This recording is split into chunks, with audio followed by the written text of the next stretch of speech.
Right, folks, let's cut through the BS. Keir Starmer's Labour government says Britain needs a shiny new digital ID card, the so-called Britcard, to stop illegal immigration. Sounds tough, right? Here's what you need to remember. Donald Trump managed to slash illegal crossings in the United States without forcing every citizen into a digital identity system. So the question is obvious. If it's not really about the border, what's Britcard really for? So let's start with the sales pitch. Labour claim a digital ID will help crack down on people working and renting illegally. Thank you, Mr. Speaker. Workers in Rochdale on the minimum wage received a much-needed pay rise this summer, thanks to this government. But honest businesses are being undermined by the menace of illegal working, particularly illegal working by illegal migrants from Iran and Iraq in bogus barbershops and fake vape shops. So will the Prime Minister agree with me that we need to speed up the rollout of digital ID, particularly to help our police and immigration staff crack down on this grey market that ruins our high streets and undercuts the workers' pay of British workers? Well, my honourable friend is an excellent champion for Rochdale and a strong supporter, I know, of his local police and trading standards teams.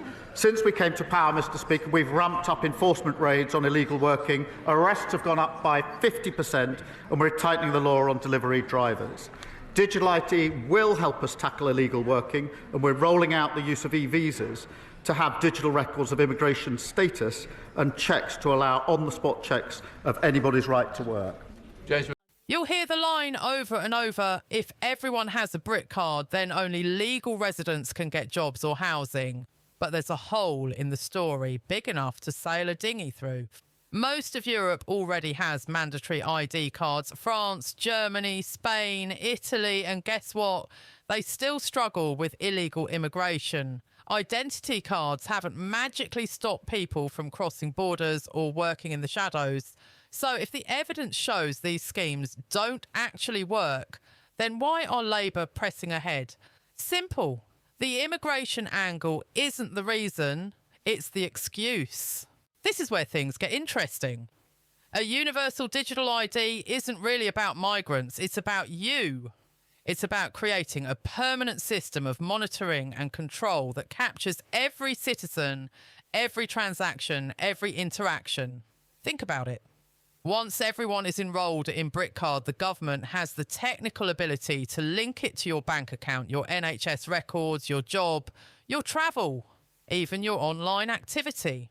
Suddenly, proving your identity isn't optional. It's a requirement to function in everyday life. And once that framework exists, governments can expand its uses at the click of a button. Today, it's jobs and housing. Tomorrow, access to healthcare. The next day, what you post online.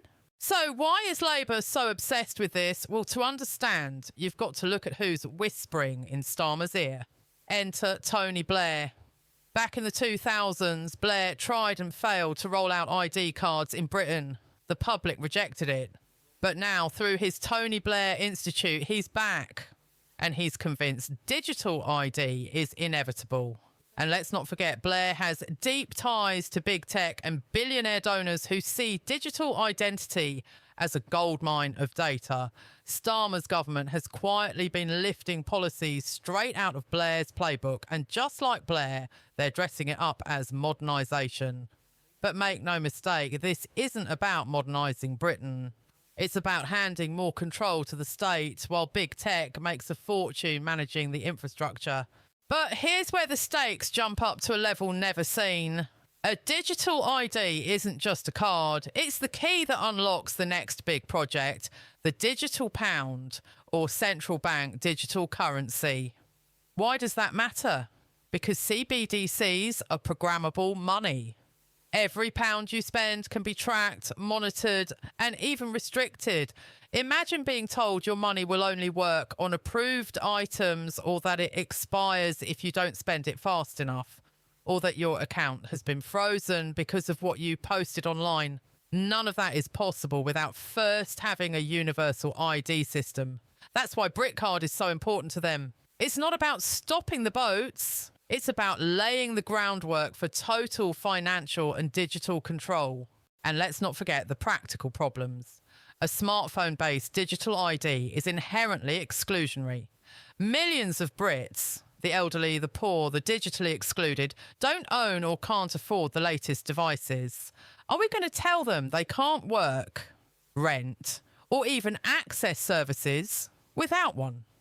Then there's the issue of trust. The UK government has a terrible record when it comes to data security. From NHS leaks to the Afghan interpreter scandal, Whitehall has proved again and again that it can't keep personal data safe. Yet Labour now want us to hand them the keys to our entire digital lives. And if that wasn't enough, tech experts warn that systems like Britcard are hacker magnets. One breach could expose millions of citizens' biometric and financial data. The risks are enormous. So let's be absolutely clear. Trump didn't need digital ID to cut illegal immigration, because digital ID isn't about immigration. It's about building the scaffolding of a digital control grid, a system where your access to work, healthcare, travel, even your own money, depends on the government approving your ID app. Labour want you to believe this is about border control, but the reality, it's about people control. Your data, your finances, your freedom, all under one system with one switch. And here's the danger, folks. A Britcard doesn't instantly turn Britain into North Korea, but it does hand the government the same capabilities. Today, it's sold as immigration control. Tomorrow, it could be tied to your bank account, your NHS records, your internet use, or even your political speech. The truth is, you don't need to live in Pyongyang to lose your freedom. Once a universal ID is in place, even so-called liberal democracies can flick the switch. And the machinery of authoritarianism is ready to go. And once Britcard is up and running, folks, there's no logging out. If you value your freedom, don't just scroll past this. Share this video, talk about Britcard with your friends and family, and make sure people understand what's really at stake. Because once these powers are handed over, they're never given back. Take care, stay safe, and I'll catch you all on the next one.